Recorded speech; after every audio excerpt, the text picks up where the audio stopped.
With the upcoming F1 2018 game announced to be released in August of this year and the second season of 2SRL ending with the second title for Ferrari pilot Revo, 2SRL have decided to make a last short action-packed season on the F1 2017 game.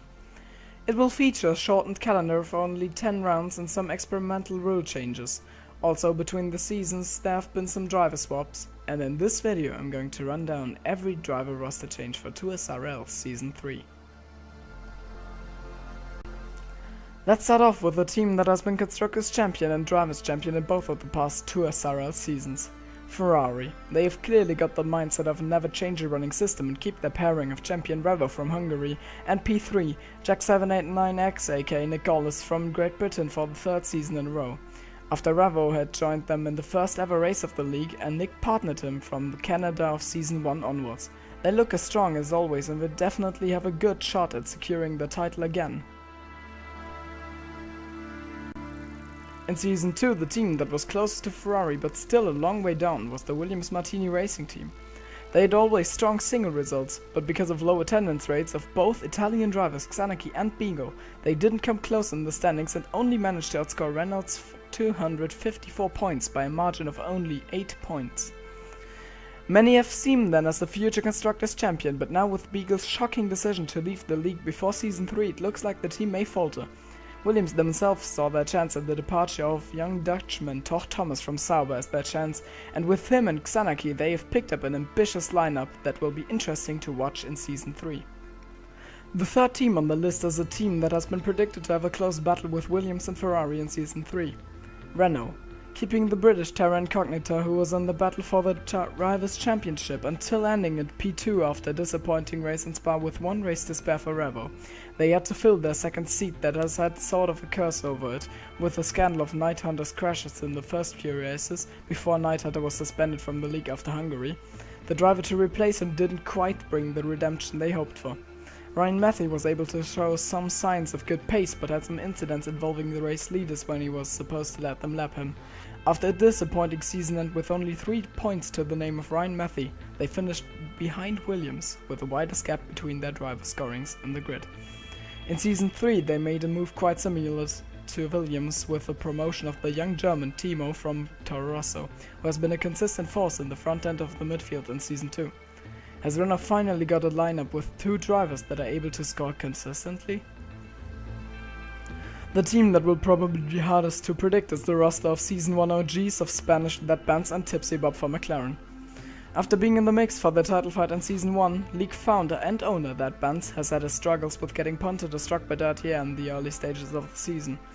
With his home race in Spain and his unemployment, #thatunemployment, his performance made a huge leap, bringing him right back up to the front. But some last moment incidents like losing P2 to Terra and Beagle in Monaco, a crash in the dying stages of the Canadian Grand Prix and the loss of P3 to Themo in Belgium compromised his results, and he's looking ambitious to come back to the top, securing some podiums and maybe that one desired win. Also returning is his longtime partner in the form of Irish driver Tipsy Bob, who looks hard to predict with his recent change to the wheel. Also always remember that he's a fucking twant. One team that was always there in Season 2 was the Scuderia Toro Rosso. Their drivers pairing of Timo and Smithy with frequent substitute from Dannard has finished in P5. Together they secured several 4th positions and even one podium, but with Timo's departure to Renault and Smithy's retirement due to in-game issues, the team faced 2 empty seats. They filled them with the old Sahara Force India roster from British Stinger and Savage Garden, who have finished the last season on the last position, but not without having shown some promising moments. Let's see how these two have developed and if they can keep their positions in the standings.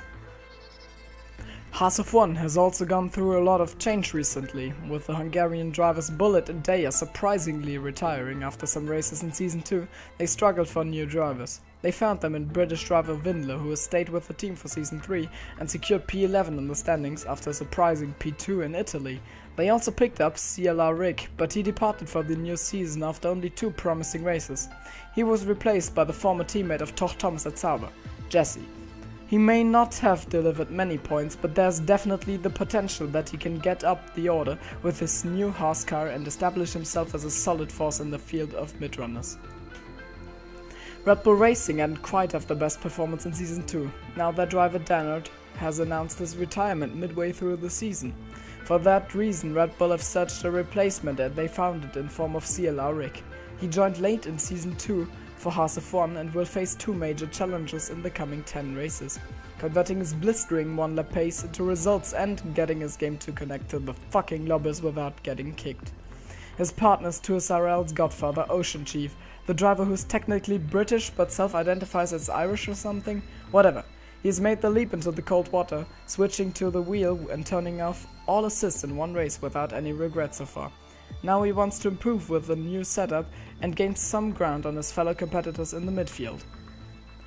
One team that hasn't really used its potential in Season 2 was Mercedes-AMG Petronas. Although they had some struggles, they keep their drivers, Dan the Man, who is famous for retiring for most of the races because of rage quits and therefore finishing the season down in P16 even though he has some good pace, and Clara, who is always there to secure unsatisfying P11 finishes. And now with Ryan Matthew becoming our league's broadcaster, he's our only current driver that doesn't live in Europe. Let's see if this team can gain ground in Season 3. Now going over to the newly formed teams, first it's the Sauber F1 team. Last season it had the 2 young Dutchies, Toch Thomas and Jesse. Now that both have chosen to swap their drive, the team took German reserve driver Dannard for the rest of the season before he leaves us to go to Finland. Finland. Who goes to fucking Finland? Seriously, Dannard, reconsider the steps you've made in your life. Back to the topic. He has been decent all through Season 2, with his biggest accomplishment being crashing into the wall of champions 2 times in one single race. He's partnered by the first rookie, Pavexon from Poland, who hasn't driven here before. The last team on the list is Sahara Force India, which has lost both of their drivers to Toro Rosso and has picked up the 2 rookies, Roy Niesink from the Netherlands and Danish Ole123. So far we don't know about their potential and are excited to see them driving in Season 3 and look at their pace. With these teams all things are set for an exciting Season 3 of Tour Sarel. Thanks for watching and goodbye.